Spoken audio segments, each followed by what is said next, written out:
Welcome to sports live presented by white plus pro sensitive toothpaste. আপনাদের সঙ্গে আছি আমি রঞ্জন শান্ত।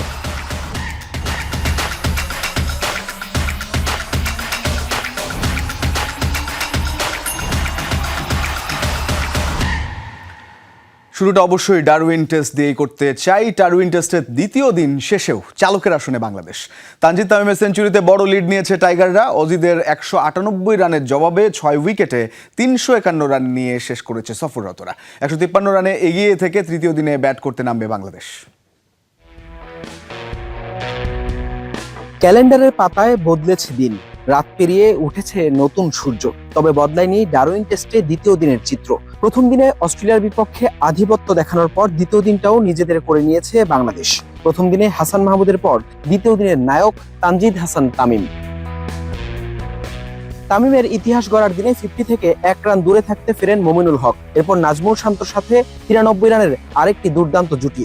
অজিদের ডেরায় তামিমের সেঞ্চুরির গল্প লিখে ফেরা, যে গল্প মাত্র 16 রানের জন্য পূর্ণতা পায়নি টাইগার অধিনায়কের। নতুন বলে স্টার্ক, কামিন্স, হ্যাজেলউডের আক্রমণে 11 রানেই 3 উইকেট নেই। ছন্দ পতনে হুট করেই যেন ডারউইনে কিছুটা ভয় বাংলাদেশকে নিয়ে। সেই ছন্দটা অবশ্য ফিরে আসে মেহেদী হাসান মিরাজ আর হাসান মাহমুদের দৃঢ় ব্যাটিংয়ে। প্রায় 25 ওভার ব্যাট করে স্বস্তি নিয়ে ড্রেসিং রুমে ফিরেছেন দুই টাইগার ক্রিকেটার। মিরাজ অপরাজিত 32 আর হাসান মাহমুদ 13 রানে। বাংলাদেশের স্কোরবোর্ডে রানটা 6 উইকেটে 351। 153 রানে এগিয়ে থেকে ডারউইন টেস্টের সিংহাসনে এখন টাইগাররা। তৃতীয় দিনে সেই সিংহাসন ধরে রাখতে পারবে কি নাজমুল শান্তর দল? প্রথম দিনের পর দ্বিতীয় দিনটাও স্বস্তি নিয়ে ড্রেসিং রুমে ফিরেছে বাংলাদেশ দল। ডারউইন টেস্টে এখন চালকের আসনে টিম টাইগার্স। তানজিদ তামিমের সেঞ্চুরিতে স্কোরবোর্ডে বড় একটা লিড। এই টেস্টের ফলাফল কোন দিকে যাবে সেই আভাসটা হয়তো পাওয়া যাবে তৃতীয় দিনে। প্রথম দ্বিতীয়র পর তৃতীয় দিনটা কি বাংলাদেশ নিজেদের করে নিতে পারবে? অস্ট্রেলিয়ার মাটিতে কি ইতিহাস গড়তে পারবে নাজমুল শান্তর দল? এখন অপেক্ষা সেই উত্তরের। Hasan Al Maruf, Jamuna sports, Marrara cricket ground, Darwin, Australia. ব্যাটাতে বাজিমাত করে সমস্ত আলো নিজের দিকে কেড়েছেন তানজিদ তামিম। অস্ট্রেলিয়ার মাটিতে ইতিহাস গড়া সেঞ্চুরি বাবা মাকে উৎসর্গ করলেন তানজিদ তামিম। প্রশংসা কুড়িয়েছে সাবেক অজি তারকা অ্যাডাম গিলক্রিস্টের। গ্যালারিতে অজিদের কাছ থেকে দাঁড়িয়ে অভ্যর্থনা পাওয়ার অনুভূতি শোনালেন এই বাঁহাতি ওপেনার। বলছেন যতক্ষণ পারবে ব্যাটিং করে যেতে চায় বাংলাদেশ। ক্যারিয়ারের মাত্র দ্বিতীয় টেস্টে সেঞ্চুরি, সেটাও শক্তিশালী অস্ট্রেলিয়ার বিপক্ষে। অস্ট্রেলিয়ার মাটিতে এমন একটা শক্তিশালী পেস ইউনিটের বিপক্ষে তানজিদ তামিমের ইতিহাস গড়া সেঞ্চুরিটা স্বাভাবিকভাবেই বিশেষ। এই সেঞ্চুরিটা কাকে উৎসর্গ করছেন এই বাঁহাতি ওপেনার? এরকম মনে পড়ে নাই, বাট সেঞ্চুরিটা যেহেতু অবশ্যই স্পেশাল, আমি আমার বাবা মার জন্য এটা দিতে চাই আর কি। দীর্ঘ প্রায় 23 বছর পর অস্ট্রেলিয়ার মাটিতে টেস্ট সিরিজ খেলছে বাংলাদেশ দল। তার দ্বিতীয় দিনেই ইতিহাস গড়া সেঞ্চুরি করেছেন তানজিদ তামিম। তামিমের এমন ব্যাটিং দেখে মুগ্ধ হয়েছেন অস্ট্রেলিয়ানরাও। করতালিতে মুখর ছিল মারারা ক্রিকেট গ্রাউন্ড, পেয়েছেন স্ট্যান্ডিং ওভিয়েশন। এমন একটা মুহূর্ত কেমন লাগলো তামিমের? স্ট্যান্ডিং, এটা আসলে দেখেন একটা ভালো লাগার একটা জায়গা, ভালো লাগছিল। এটা হয়তো বা টেস্ট ক্রিকেটের সৌন্দর্য, সেটা আজকে ফিল হয়েছে। যেটা বললেন অ্যাডাম গিলক্রিস্ট, ছোটবেলায় তো যখন দেখতাম অনেক মানে কি বলবো পছন্দের একটা প্লেয়ারও। আর ও যখন আমার ইন্টারভিউ করছিল তার আগে আমাকে বলছিল যে ও অনেক এনজয় করছে আমার ব্যাটিংটা, তো এটা ভালো লাগার বিষয় আমার কাছে। ডারউইনের উইকেটে প্রথম দিনে ব্যাট করতে অস্ট্রেলিয়ান ব্যাটাররা যেভাবে খাবি খেয়েছে বাংলাদেশের পেসারদের বিপক্ষে, থিতু হতে পারেননি অজিরা। সেখানে দ্বিতীয় দিনেও দুর্দান্ত ব্যাট করেছে বাংলাদেশের ব্যাটাররা। সব মিলে উইকেটের অবস্থা এখন কেমন, কি বলছেন তানজিদ তামিম? নতুন বলে খুব ভালো ব্যাটে আসে। উইকেটটা আমার কাছে যেটা মনে হচ্ছে ভালো, বাট বল যখন পুরান হয় তখন কিছুটা স্ট্রিকি। আমি যতক্ষণ পর্যন্ত ব্যাটিং করেছি উইকেটটা খুব ভালো ছিল। এখন শেষে যেরকম আপনার হাসান এবং মিরাজ ভাই ব্যাটিং করতেছে দেখে ভালোই মনে হয়েছে, বাট ওরা অনেক টাইট লাইনে বল করতেছে। আমাদের কাছে মনে হয় যে যতক্ষণ পর্যন্ত আমরা বেশি ব্যাটিং করতে পারবো ততক্ষণ আমাদের টিমের জন্য ভালো। যেহেতু ওরা নাম্বার 1 টিম, টাফ টাইম তো অবশ্যই দিবে, বাট আমার কাছে যেটা মনে হয়েছে ওদের এগেইনস্টে নতুন বলে খেলাটা একটু ডিফিকাল্ট ছিল। বাট আমরা চেষ্টা করেছি কিভাবে শর্ট মিনিমাইজ করে স্ট্রাইক রোটেট করা যায়, এবং চেষ্টা করেছি যে যাতে আমরা উইকেটের থেকে বাজে শট না খেলে কিভাবে একটা পার্টনারশিপ করা যায়। দ্বিতীয় দিনের চেয়ে ডারউইনের এই উইকেটে তৃতীয় দিনে ব্যাট করাটা আরো সহজ হতে পারে। সেই সম্ভাবনা যখন আছে তখন কোনো টার্গেট সেট না করে বাংলাদেশ যত বেশি ব্যাট করতে পারবে ততই দলের জন্য মঙ্গল। আর তাতে বোলারদের জন্য যেমন কাজটা সহজ হবে, তেমনি এই টেস্টে জয়ের স্বপ্নটা রঙিন হবে টাইগারদের। সেই বার্তাটাই দিলেন Tanzid Hasan Tamim. Hasan Al Maruf, Jamuna sports, Darwin, Australia. টেস্টের ডে 3-কে বলা হয় মুভিং ডে, যেটা আগামীকাল। তবুও এই দুদিনে যা বাংলাদেশ করেছে তা নিয়ে কথা বলার অনেক রসদ আছে, কারণ সচরাচর এরকমটা দেখা যায় না, যেমনটা অস্ট্রেলিয়া সিরিজ দেখা যায় না। দীর্ঘ অপেক্ষার পর বাংলাদেশ সেই কাজটা করে দেখেছে। আমরা তাই এই টেস্ট নিয়ে আলোচনা করতে চাই। সহকর্মী আফনান পিয়ালকে স্বাগত জানাতে চাই স্পোর্টস লাইভের সেটে। Please welcome Piyal. কি অবস্থা, কেমন চলছে? টেস্ট যেহেতু ভালো চলছে, নিশ্চয়ই খুশি নাকি? প্লিজ বসবেন। আর যেটা বলছিলাম, আসলে শুরুতে যদি বলি যে অনেক প্রশ্ন তো আছে, অনেক অনেক জায়গায় তো ভালো করছে বাংলাদেশ, সেগুলো নিয়ে তো আমরা কথা বলবো। কিন্তু মানে ব্যাক টু 23 ইয়ার্স নাকি, যখন আমরা খালেদ মোহাম্মদ সুজনদের দেখেছি, মাশরাফিও ছিলেন সেই জায়গায়, হাবিবুল বাশির ছিলেন, দেখতে পারিনি, আমার বয়স ছিল 2 বছর। তো সেই টেস্টে এরকম সময় আসলে বাংলাদেশ একবার 97-98 অল আউট হয়ে অলরেডি অজিরা লিড নিয়ে প্রথম দিনেই অনেক কিছু হয়ে গিয়েছিল। পরবর্তী 3 দিনের মধ্যেই তো ইনিংস ব্যবধানে বা দুটো টেস্ট ইনিংস ব্যবধানে হার। মানে প্রথমে যদি বলি যে এক্সপেকটেশনটা ছিল কি না এবার, কারণ ডারউইনের উইকেট নিয়েও কথা হচ্ছিল, একই সঙ্গে কিন্তু বাংলাদেশকে আপনি যদি বলেন যে সো কল্ড সোশ্যাল মিডিয়ায় পচিয়েও কথা হচ্ছিল যে কি করবে, খেলতে পারবে তো দুদিন, সেটা একেবারে বদলে গেল চিত্র। আমি যদি একটু অফেয়ারের কথা বলি, আমার সঙ্গে বিসিবি সিলেক্টর, চিফ সিলেক্টরের কথা হচ্ছিল লাস্ট 2 মাস ধরেই। আমি জানি না এটা আসলে বলা ঠিক হবে কিনা। পাকিস্তান সিরিজের পরে আমি তাকে বলছিলাম যে ভাই, নাহিদ রানা যেভাবে খেলছে তাতে আমরা অস্ট্রেলিয়া একটা টেস্ট জিতে গেলেও যেতে পারি।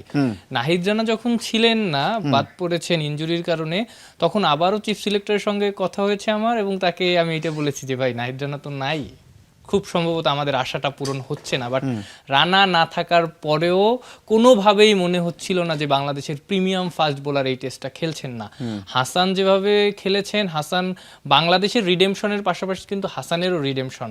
তিনি কাউন্টি থেকে খেলে আসার পরে জিম্বাবুয়ে সিরিজে একদমই ভালো করেননি, উইকেট পাননি, তাকে নিয়ে অনেক সমালোচনা হয়েছিল, কাউন্টির বর্তমান মান নিয়ে প্রশ্ন তোলা হয়েছিল, তাই না? সেই জায়গা থেকে হাসান যে কামব্যাকটা দিলেন, বাংলাদেশ যে কামব্যাকটা দিল, আমি মনে করি বাংলাদেশ দল হয়তো বিশ্বাস করতে পারেনি। কারণ চিফ সিলেক্টর যাওয়ার আগে বলে গিয়েছিলেন রেসপেক্ট চান, নাজমুল হোসেন শান্ত চান ভালো খেলা। তারা যে 2টা দিন ডমিনেট করবে, 6টা অসাধারণ। এবং একদিকে যেমন হাসান মাহমুদ প্রথম দিনে যেরকম প্রশংসা কুড়ালেন অজিদের, পরের দিন আবার তানজিদ তামিম ব্যাট হাতে, যেটা আমরা স্মিথের পোস্ট ম্যাচে আসার পরেও মনে হয়েছিল যে তারা কনফিডেন্ট এনাফ যে নতুন বল পেলে আবারও গুড়িয়ে দেবে বাংলাদেশকে, সেটা আবার হয়নি। ব্যাট হাতে জবাব, যে জায়গাটা একটা ভয়ের জায়গা ছিল বাংলাদেশের। মানে ডারউইনের উইকেট দুদিনে যা দেখলেন, কি এমন হলো যে যেখানে আসলে স্ট্রাইকদের বল খুব ভালোভাবে খেলে রান করতে পারলো বাংলাদেশ, আবার হাসান মাহমুদদের খেলতে পারলো না অজি ব্যাটার? আমার মনে হয় যে অ্যাডজাস্টমেন্ট আর ইমপ্লিমেন্টেশনটা গুরুত্বপূর্ণ ছিল, বাস্তবায়নটা গুরুত্বপূর্ণ ছিল। আপনি যদি দেখেন অস্ট্রেলিয়ার ব্যাটারদের টপ 3 যেটাকে বলে, যে ইনসাইড এজ হয়েছেন ট্রাভিস হেড কিংবা জ্যাক ওয়েদারল্ড, অনেক বাইরের বল তারা করতে গেছেন, এই ধরনের শর্টস খেলার প্রবণতা তাদের মধ্যে ছিল। ইনিশিয়ালি আমার মনে হয় না তারা বাংলাদেশ দলের বোলারদের খুব হাইলি রেট করেছেন, এবং মনে হয়েছে যে অনেকটা আন্ডার এস্টিমেট করারই চেষ্টা ছিল, যেভাবে তারা তেরে ফুরে ইনিশিয়ালি মারতে গেছেন। দ্বিতীয়ত, বাংলাদেশি বোলাররা ভালো লাইন লেন্থ মেনটেন করেছেন, ফলে যেটা হয়েছে ওই ইনিশিয়ালি একটা প্রেশার দেওয়া গেছে। আপনি যদি দেখেন যে প্রথমে 2 উইকেট পড়েছে, ওই 2টো উইকেট যদি 2 উইকেটেই থেকে লাঞ্চে যেত, বাংলাদেশ দল কিন্তু অতটা প্রেশার দিতে পারতো না। সে জায়গায় লাঞ্চে গেছে 4 উইকেট নিয়ে, বাংলাদেশ দল ততক্ষণে আপার হ্যান্ডে, ফিরে এসে আবার 4 উইকেট, থার্ড সেশনে গিয়ে 2 উইকেট। সো এই যে কম্বিনেশনটা ছিল, যখন 1-2টা উইকেট পড়েছে, সাথে সাথে আরও 1-2টা উইকেট নিয়ে নেওয়া, এটা বাংলাদেশের বোলারদের এগিয়ে রেখেছে।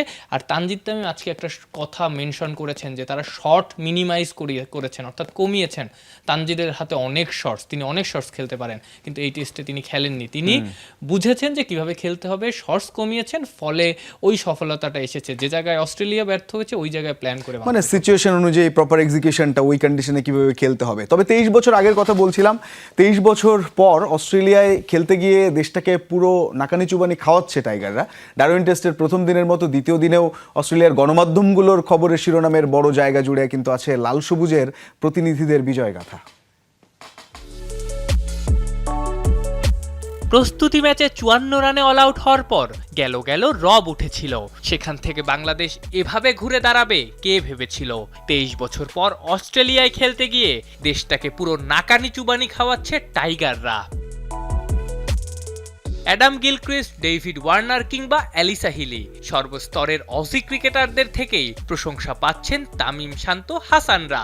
ডারউইন টেস্টের প্রথম দিনের মতো দ্বিতীয় দিনেও অস্ট্রেলিয়ার গণমাধ্যমগুলোর খবরের শিরোনামের বড় জায়গা জুড়ে লাল সবুজের প্রতিনিধিদের বিজয় গাথা। এবিসি নিউজ তানজিদ তামিমের প্রশংসা করে লিখেছে, ডারউইনের মাটিতে অস্ট্রেলিয়াকে গুড়িয়ে দিল বাংলাদেশ, তরুণ খেলোয়াড়ের দুর্দান্ত সেঞ্চুরি। news.com.au লিখেছে, দ্বিতীয় দিনে বাংলাদেশ বিশাল লিড নেয়, ডারউইনে এক ভয়াবহ টেস্ট পরাজয়ের দিকে আরও এক ধাপ এগিয়ে গেল অস্ট্রেলিয়া। টেস্ট ক্রিকেটে স্মিথের সর্বোচ্চ ক্যাচ নেওয়ার রেকর্ড স্মরণ করিয়ে দিয়েছে ফক্স স্পোর্টস। তারা লিখেছে, স্মিথের ইতিহাসের আগে নবাগত ওপেনারের সেঞ্চুরির চমক, ঘুরে দাঁড়ানোর কঠিন চ্যালেঞ্জে অস্ট্রেলিয়া। আর একটা রিপোর্টে ফক্স শিরোনাম করেছে, এই টেস্ট জিততে মিরাকলের অপেক্ষায় স্বাগতিকরা। ইয়াহু নিউজ অস্ট্রেলিয়া লিখেছে, এই টেস্টে ঘুরে দাঁড়াতে অনুপ্রেরণা নিতে হবে হাসি ওয়ার্ন থেকে। বাংলাদেশকে প্রশংসায় ভাসিয়েছেন রবিচন্দ্রন অশ্বিন। ইন্ডিয়ান কিংবদন্তি লিখেছেন, ডারউইনে অস্ট্রেলিয়াকে ব্যাকফুটে রেখেছে বাংলাদেশ, এটা কারো স্ক্রিপ্টের সাথেই মিলছে না। প্রস্তুতি ম্যাচে 54 রানে অল আউট হওয়া থেকে টেস্টের দুদিনেই আধিপত্য দেখানো, বাংলাদেশের এই ঘুরে দাঁড়ানো অশ্বিনের কাছে অসাধারণ। এমনকি রিকি পন্টিং মনে করেন, এই টেস্ট গড়ে দিতে পারে বেশ কয়েকজন সিনিয়র অজি ক্রিকেটারের ভাগ্য। আফনান পিয়াল, যমুনা স্পোর্টস। মানে বাংলাদেশের সঙ্গে টেস্টে খারাপ করলে অজি সিনিয়র ক্রিকেটারদের ভাগ্য গড়ে যাবে, বিষয়টা আসলে এরকম বলা হচ্ছে কি না যে এখনো যে আসলে বাংলাদেশের সঙ্গে কেন খারাপ খেললে, বাংলাদেশ যে বেটার ক্রিকেট খেলেছে বলে তোমরা খারাপ খেলেছো, বিষয়টা এমনটা না। তবে অস্ট্রেলিয়ান গণমাধ্যমে এরকম শিরোনাম হবে সেটাও তো একটা অদ্ভুত ব্যাপার ছিল। পুরোপুরি ধুয়ে দিয়েছে তারা, গতদিনও আমরা দেখলাম, আজকেও দেখলাম। মানে টেকনিক্যালি কিংবা প্লেয়ার ওয়াইজ তো একটা পার্থক্য আছেই। আপনার কি মনে হয় যে মেন্টালিও যে অস্ট্রেলিয়া কিছু একটা করে দেখানোর সুযোগ, সেই সুযোগটা বাংলাদেশ নিচ্ছে এবং মানসিকভাবে যথেষ্ট শক্তিশালী? অস্ট্রেলিয়া তো মাইটি অস্ট্রেলিয়া বলে, এই জায়গা থেকে অস্ট্রেলিয়া টেস্ট কিন্তু জিততে পারে, কিন্তু অস্ট্রেলিয়াকে কি যে নাড়িয়ে দেওয়া গেছে এটা প্রমাণিত।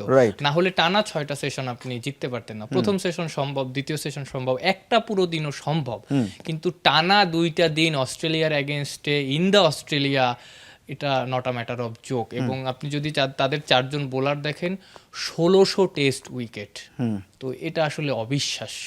এই জায়গায় বাংলাদেশ গেইনার।